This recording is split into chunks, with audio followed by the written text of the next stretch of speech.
Across the country, all eyes on Capitol Hill once again tonight, waiting to find out if help is on the way or not, especially in the city of Las Vegas and the state of Nevada, where the pandemic has devastated Sin City's critical tourism industry. NewsNation correspondent Brian Netton live tonight in Vegas with the story you'll see here only on NewsNation. Brian.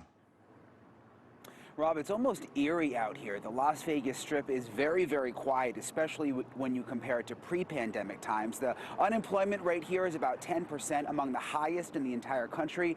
And when you talk to the people who live in this city, you realize very quickly that so many of them are on edge.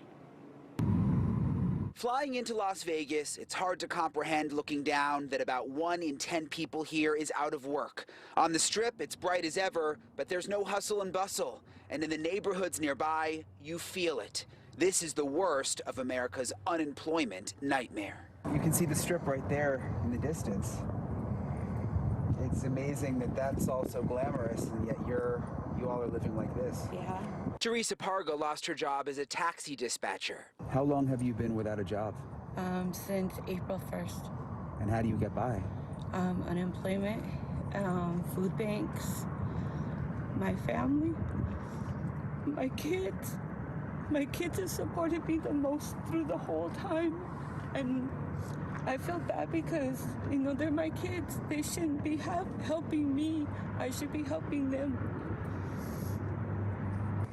Teresa's boyfriend is a chef. He was also laid off. What happened with your job? Same thing as everybody else. As soon as they heard that they were closing down the city, they closed down the store. And the domino effect, every other store started closing, and yeah, that's pretty much what happened. And when was that? That was March 17th. So you've been without a job since March 17th? Yeah. Of the people you know and are friends with, what percentage are unemployed right now? I want to say about 90%. 90%? Yeah. Oh, and another thing, like my registration, I can't even pay my registration for my truck. Up the street, we saw a broken down truck and met Michelle Fight. I was busy all the time. I used to work 12-hour shifts, 6 days a week.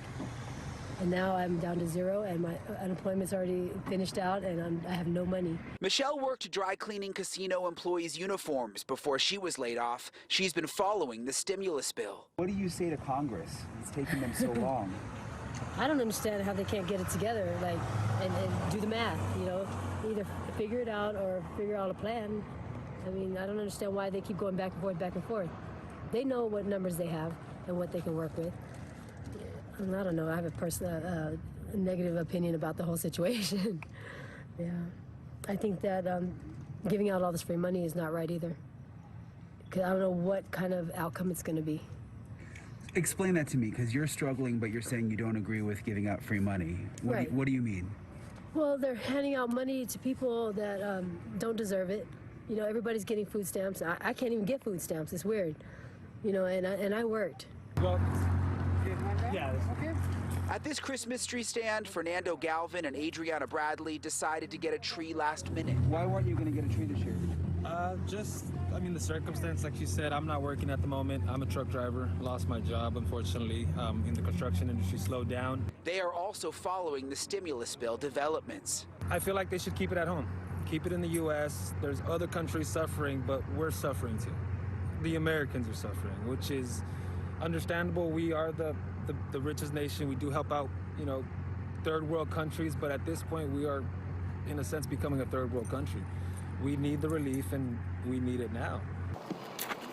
And perhaps the relief is most needed here, a homeless camp that has grown in size a few miles from the Strip.